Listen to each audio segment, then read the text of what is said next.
Herzlich willkommen zum zweiten Teil meiner Videoserie Pandemiebekämpfung 2.0. Mein Name ist Matthias Schillinger und in diesem Teil erkläre ich Ihnen, wie man eine Pandemie recht schnell und nachhaltig beenden kann. Los geht's! Schauen Sie einmal, was passiert, wenn man alle Infizierte in die NI-Gruppe verschiebt. Die Neuinfektionspumpe hört sofort auf zu pumpen, aber die Gesundungspumpe arbeitet unermüdlich weiter. Wir erwarten jetzt also, dass sobald alle Infizierten nicht mehr infektiös sind, die Pandemie vorbei ist.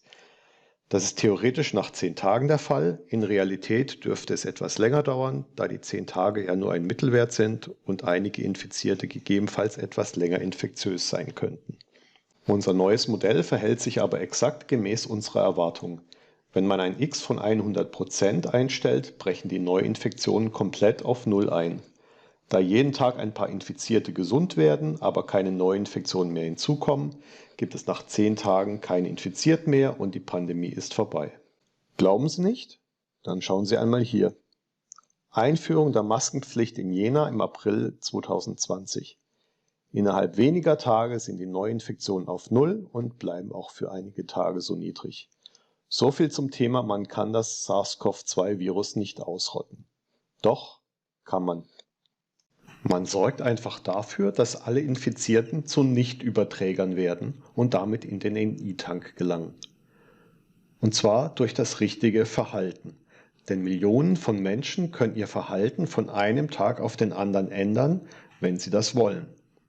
Durch welches Verhalten kommt man jetzt aber in die NI-Gruppe?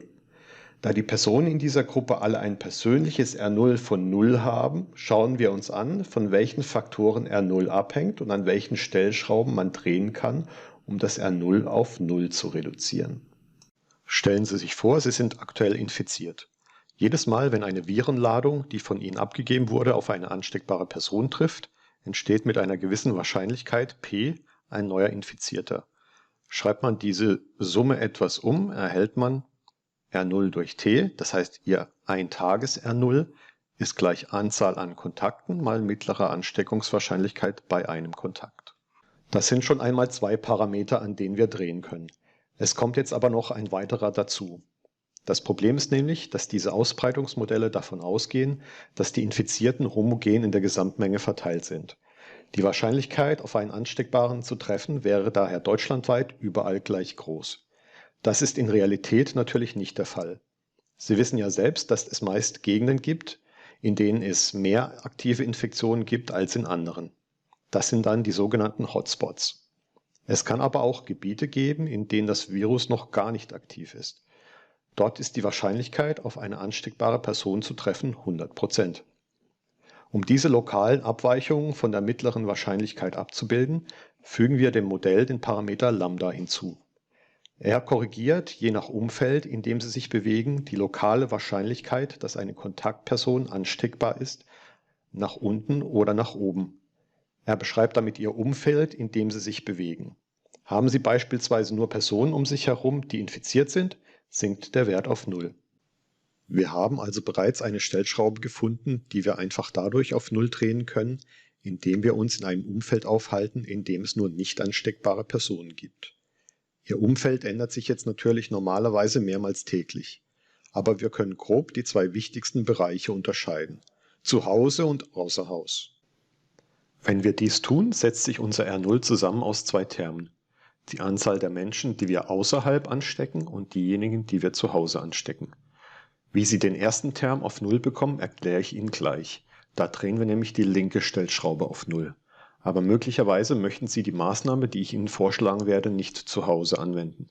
In diesem Fall können Sie R0 dennoch auf 0 bekommen, wenn Sie zu Hause keinen Besuch empfangen. Es dauert nur 3 bis 6 Tage länger. Falls Sie infiziert sein sollten, werden Sie nämlich innerhalb von 3 bis 6 Tagen die anderen Mitglieder Ihres Haushalts anstecken. Ab da können Sie zu Hause niemanden mehr infizieren und Ihr Lambda wird 0. Da Sie außer Haus auch niemanden anstecken, wird Ihr Tages-R0 ebenfalls 0. Die anderen beiden Stellschrauben, Anzahl Kontakte und mittlere Ansteckungswahrscheinlichkeit, schauen wir uns jetzt anhand eines Modells für die Ansteckungswahrscheinlichkeit an. Die Ansteckungswahrscheinlichkeit hängt von der Virenmenge ab, die eine ansteckbare Person aufnimmt und hat immer einen S-förmigen bzw. stufenförmigen Verlauf. Bei geringen Virenmengen passiert nichts, aber je mehr Viren man abbekommt, desto höher wird die Wahrscheinlichkeit einer Ansteckung. Wenn man sehr viele Viren abbekommt, hat man so gut wie keine Chance, sich nicht zu infizieren und die Ansteckungswahrscheinlichkeit strebt gegen 100%. Je nachdem, was Sie tun, also atmen, sprechen, singen, schreien, geben Sie unterschiedlich viele Viren ab. Es gibt aber auch bei gleicher Tätigkeit Unterschiede zwischen verschiedenen Personen. Manche Menschen geben bei gleicher Tätigkeit mehr Viren ab, manche weniger. Bleibt aber die Virenmenge, die bei einer ansteckbaren Person ankommt, unterhalb einer kritischen Virenladung, V-kritisch, in Fachsprache minimale Infektionsdosis genannt, wird keine Infektion ausgelöst. Somit findet auch keine Ansteckung statt. Mittels dieser kritischen Virenladung kann man jetzt sehr gut definieren, was ein Kontakt im Ansteckungssinn ist. Bleibt die Virenmenge unter V-kritisch, gab es keinen Kontakt. Liegt sie darüber, gab es einen Kontakt und die Person infiziert sich mit Wahrscheinlichkeit P. Das Tragen von Masken bewirkt nun, dass die von Infizierten abgegebene Virenmenge so weit reduziert wird, dass die beim Ansteckbaren ankommende Menge unter der kritischen Menge bleibt. Es macht also Sinn, Maske zu tragen, wenn man Handlungen ausführt, die eine Emission oberhalb von V-kritisch bewirken. Wenn man aber nur atmet und nur sehr geringe Mengen an Viren abgibt, braucht man keine Maske zu tragen. Auch so findet kein Kontakt im Ansteckungssinn statt. Und hier kommen wir zum größten Fehler. Ist Ihnen aufgefallen, dass ich immer nur von Kontakten oder Ansteckungskontakten gesprochen habe, aber nie von persönlichen Kontakten? Genau, denn in all diesen Formeln geht es nicht um persönliche Kontakte zwischen Personen, sondern zwischen Virus und einer Person. Es ist für mich nicht nachvollziehbar, wie man überhaupt auf den Gedanken kommen kann, dass es sich bei den Kontakten in der Formel für R0 um persönliche Kontakte handeln könnte. In allen relevanten Gleichungen sehen Sie ein V für Virus. Hier und auch hier. Das Problem hierbei ist jetzt folgendes. Definiert man einen Kontakt falsch, erhält man ein anderes mathematisches Problem. Das zeige ich Ihnen kurz in einer Simulation. Hier sehen Sie zuerst das, was die Wissenschaftler simulieren. Ein Infizierter trifft auf eine ansteckbare Person und steckt diese mit einer bestimmten Wahrscheinlichkeit an. Das hat allerdings wenig mit Ansteckung zu tun, sondern ist einfach nur stochastisches Fangenspielen. Ein Fänger trifft auf eine Person, klatscht diese ab und dann wird diese mit einer bestimmten Wahrscheinlichkeit auch zum Fänger.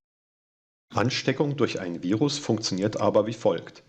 Ein Infizierter hinterlässt seine Viren in Form von Tröpfchen oder auch Aerosolen in einem Raum und verlässt diesen. Zu einem späteren Zeitpunkt betritt ein Ansteckbarer den Raum, trifft auf die Viren, die der Infizierte dort hinterlassen hat und steckt sich an. Hier sind sich Ansteckbarer und Infizierter nie begegnet. Ich erkläre Ihnen noch kurz, welche Konsequenzen diese Falschdefinition des Begriffs Kontakt für die Formulierung von wirkungsvollen Maßnahmen hat. In der Fangspielenwelt der Wissenschaftler müssen zur Verhinderung der Ausbreitung des Virus die persönlichen Kontakte minimiert werden. Damit ist die beste Lösung Lockdown. Im tatsächlich vorliegenden Problem müssen Ansteckungskontakte minimiert werden und das erreicht man dadurch, dass man permanent Quellenkontrolle ausübt. Und das bedeutet wiederum Maske tragen, wann immer man spricht oder anderweitig Tröpfchen abgibt. Für den Fall, dass Sie jetzt sagen, wir tragen doch schon die ganze Zeit Maske, zeige ich Ihnen einmal, wie eine Pressekonferenz von Politikern in der Simulation aussieht.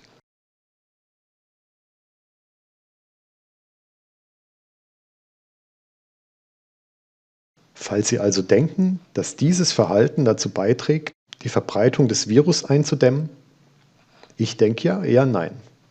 Versuchen Sie es doch einfach mal umgekehrt.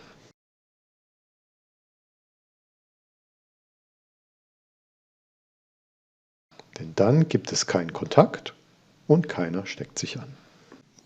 Falls Sie sich an dieser Stelle fragen sollten, ob es wirklich sein kann, dass ein ganzer Wissenschaftsbereich sich nicht einmal mit dem richtigen Problem beschäftigt, dann möchte ich Ihnen noch ein Sprichwort mit auf den Weg geben, das ein früherer Kollege gerne zu zitieren pflegte, nämlich Science without experiment is science fiction.